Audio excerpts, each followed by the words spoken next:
Relationships at work. Communication in the workplace is very important, but with so many people involved, all with different personalities and varying levels of understanding, communication can be difficult and misunderstandings can arise. Workplaces can be hectic places where messages are flying left, right, and center. That's prime territory for miscommunication. Try to avoid that by following a few simple guidelines. How you need to communicate in the workplace varies a little according to your job responsibilities. Those differ sometimes in whether you have responsibility for and authority over certain other staff members. It's important to realize that you only have authority insofar as you can get people to follow you. How successfully you get people to do that comes down to communication too. Communication is vital in any workplace. And here are some of the essential ingredients for good communication in the workplace. 1. Give clear instructions. You save time in the long run by taking time to give even simple instructions clearly and make sure they are understood. Leave a pause for people to ask questions or invite them to do so. It's much better if a task is understood from the start rather than you having to go back and do work again because it was done wrongly the first time. 2. Be constructive, not critical. Supervisors and bosses can all too often become critical. Often people who have tried to organize their work or solve workplace problems themselves have been severely criticized for the solution they have implemented. Is it any wonder then why they don't bother trying to sort anything out again? That's not an efficient way to organize a workplace. The main trouble with this approach arises because the natural response of someone who is being criticized is to switch off and not listen. Nobody learns anything or moves on in that way.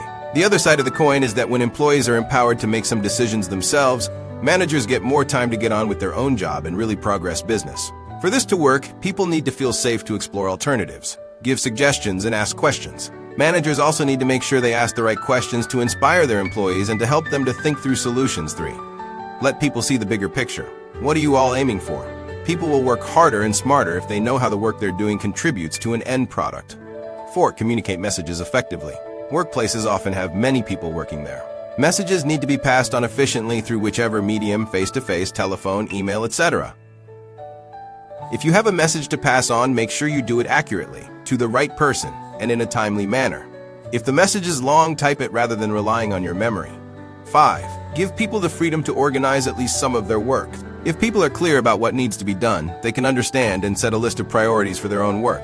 This keeps people motivated to work hard, but also, it makes them work more efficiently as they know what has to be done and can switch between tasks accordingly. There's no need for them to stop work having hit a snag when they can get on with another project.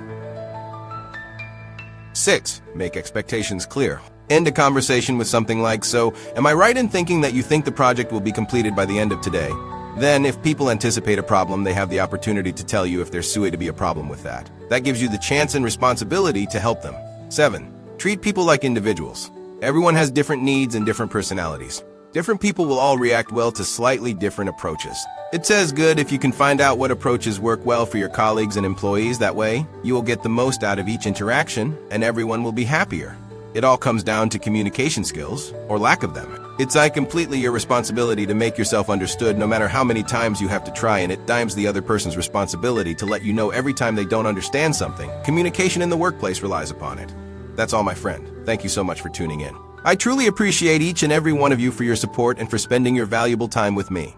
If you enjoyed today's video, don't forget to give it a thumbs up, share it with your friends, and hit that subscribe button so you never miss out on future content. Your feedback and engagement mean the world to me, and I can't wait to connect with you again. Until then, take care, stay inspired, and keep shining. See you next time, and thank you.